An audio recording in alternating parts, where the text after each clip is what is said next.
Nah, di minggu 6 ini ada materi itu yang sudah diupload oleh koordinator ya, ada tentang mandiri, kreatif dan inovatif. Nah, kemarin ada inovatif gitu ya, ada kreatif gitu ya.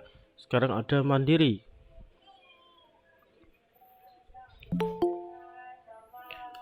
Apa sih mandiri gitu ya?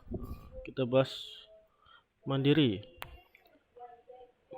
Mandiri ini ialah suasana di mana seseorang mau dan mampu mewujudkan kehendak atau keinginan dirinya yang terlihat dalam tindakan atau perbuatan nyata guna menghasilkan sesuatu barang atau jasa demi pemenuhan kebutuhan hidupnya dan sesamanya.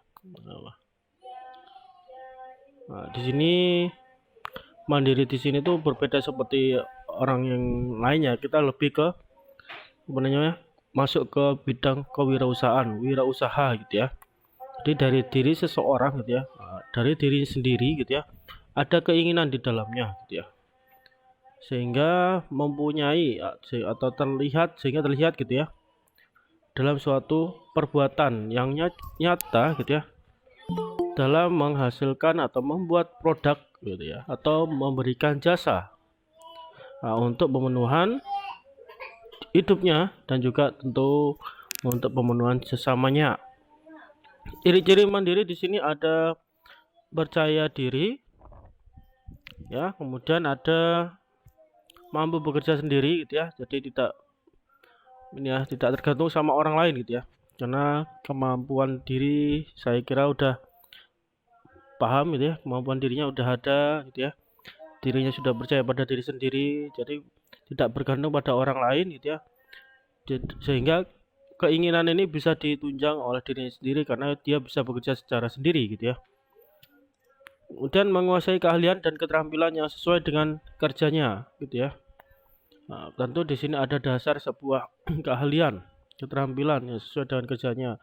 Nah, beberapa mahasiswa itu kan ada yang ahli misalkan servis PC ya. Kemarin ada yang cerita bisa servis Pak, bisa install aplikasi, bisa memperbaiki sebuah kendala atau error atau kesalahan gitu ya.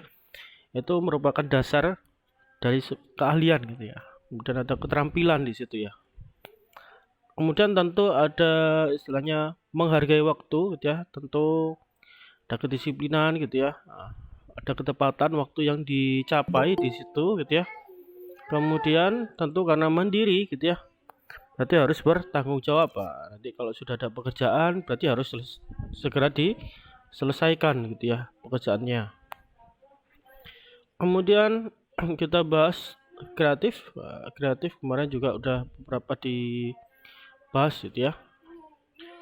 Kreatif di sini terbagi atas kreativitas yang umumnya dimiliki secara alamiah seperti artistik, menulis buku, melukis, mengubah musik dan sebagainya. Di sini kreatif, orang bisa menulis berita, menulis cerpen gitu ya, menulis sebuah karangan, artikel ilmiah gitu ya, ataupun menggambar, lukis gitu ya. Jadi istilahnya art gitu ya, kesenian itu juga bisa gitu ya. Kemudian membuat musik dan lain sebagainya gitu ya. Kemudian kreativitas penemuan seperti yang dialami oleh Archimedes saat keluar dari kamar mandinya dan berteriak Eureka, atau saat lahirnya konsep produk baru. Jadi secara tidak sengaja gitu ya, ini muncul sebuah ide kreatif ya, ini seperti ini salah satu contohnya gitu ya. Kemudian kreativitas umum yang memandang dunia sekitar dari sudut pandang yang berbeda. Jadi kadang ada sebuah barang yang tidak digunakan atau sudah tidak digunakan, itu ada pikiran kita lihat dari sudut pandang yang berbeda, sudut pandang yang lain, ternyata barang tersebut diperlukan oleh orang lain gitu ya. Nah, misalkan kelapa gitu ya. Nah, kalau kelapa kan kulitnya bisa dibuat apa? Biasanya buat bakar-bakar gitu ya, buat arang gitu ya. Itu juga bisa dimanfaatkan. Sehingga apa yang bisa dimanfaatkan dari produk bekas itu juga termasuk gitu ya. Nah, kalau di taman banyak besar second juga gitu ya. Apa yang sudah tidak diperlukan, yaitu juga bisa diperbaiki gitu ya. Kemudian tentu dijual kembali dengan harga nilai yang lebih tinggi dibandingkan barang yang sudah dibuang gitu ya. Kemudian kreatif, ada beberapa pengertian yang dikemukakan para ahli, antara lain David Campbell, PhD gitu ya. Kreativitas adalah kegiatan mendatangkan hasil dengan kandungan ciri yang inovatif, berguna dan dapat dimengerti. Nah, di sini menghasilkan sebuah produk gitu ya. Kegiatan di sini ya. Kegiatan ini menghasilkan sebuah kandungan itu ya, dengan ciri yang inovatif. Jadi berbeda seperti yang lainnya atau seperti sebelumnya gitu ya. Ada tambahan nilai gitu ya, tambahan nilai dari produk, sehingga nilai tersebut misalkan nilainya kemarin hanya 6 gitu ya. Sekarang nilai benda tersebut jadi 10. Wah, jadi ada peningkatan nilai. Kemudian tentu nilai dari barang tersebut ini bisa berguna dan dapat dimengerti gitu ya.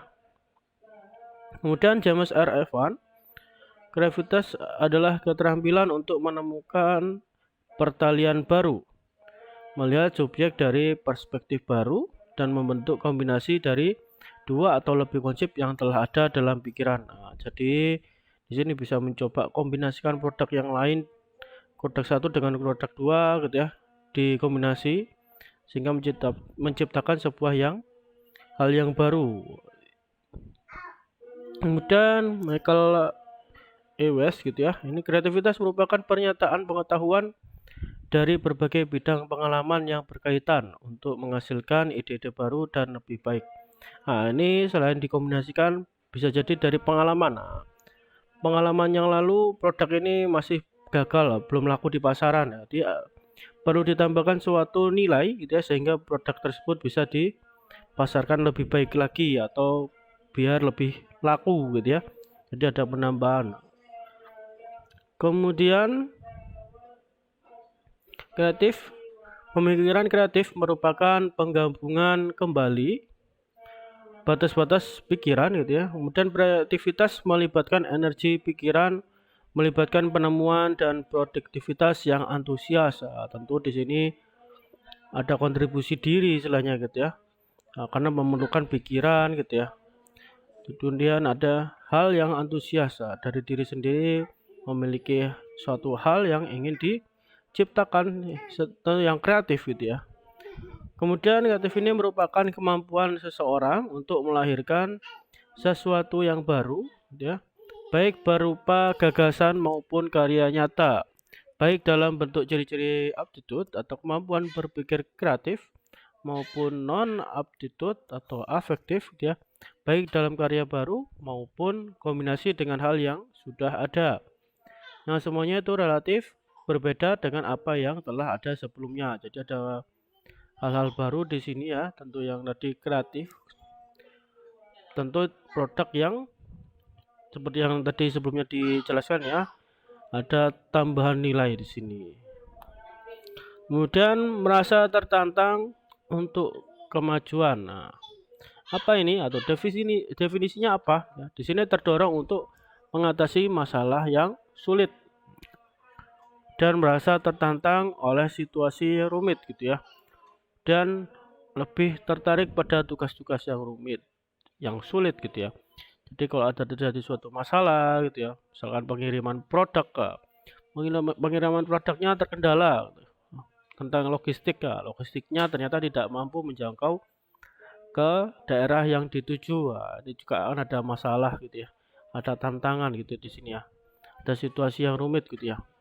Kemudian produknya dalam waktu pengiriman gitu ya, dalam pengiriman waktunya terlalu lama sehingga barangnya ini rusak gitu ya, atau misalkan barangnya ini Anda menjual sebuah bahan baku gitu ya, bahan bakunya ternyata sampai di lokasi sudah busuk gitu ya, atau tidak bisa secara logistik, kurang cepat, harus lebih cepat, kita ya harus menentukan logistik yang lebih bagus gitu ya.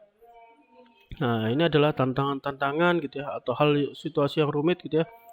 Kemudian bisa jadi Anda mengirim barang terkendala oleh pajak. disuruh bayar pajak dulu dan sebagainya, sehingga biayanya kan akan membengkak gitu ya. Kemudian ini ada perilaku. Sehingga di sini ada menggunakan gagasan atau masalah-masalah yang sulit. Kemudian apalagi yang bisa dilakukan, tertantang oleh situasi yang tidak dapat diramalkan keadaannya, dan berusaha untuk terus-menerus agar berhasil, jadi mencari solusi ya dari berbagai kendala yang telah ada gitu ya. Mungkin kalau solusi atau mencari solusi, mencari cara itu tentu nggak bisa satu dua, tentu harus mencari-cari terus itu ya, sehingga mendapatkan solusi yang lebih baik tentunya gitu ya. Dan tidak cenderung mencari jalan tergampang ya.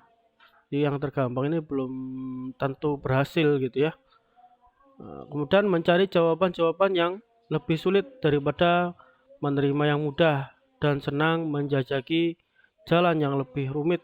Tentu ini biasanya orang yang berpikir solutif gitu ya, ingin menyelesaikan sebuah masalah gitu ya, malah lebih suka kalau ditantang atau hal yang aneh, hal yang baru, ada tantangan baru, itu lebih senang gitu ya. Kemudian melibatkan diri dalam tugas-tugas yang majemuk gitu ya.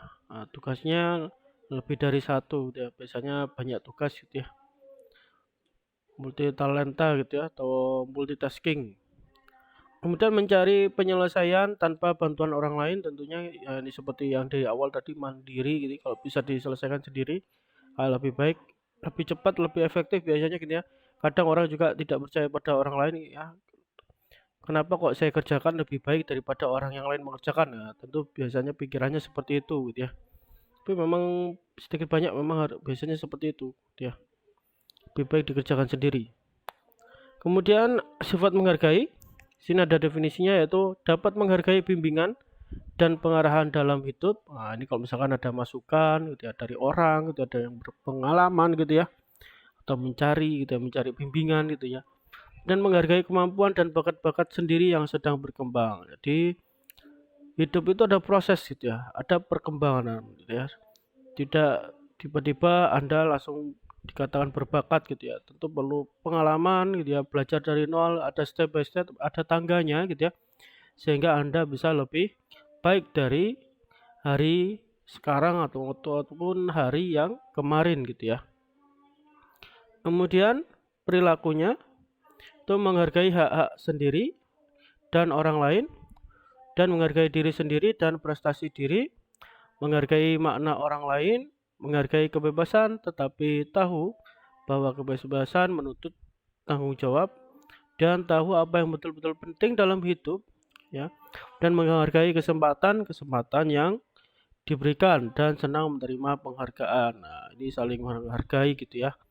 Tidak hanya menghargai diri sendiri, kemudian juga hargain orang lain gitu ya.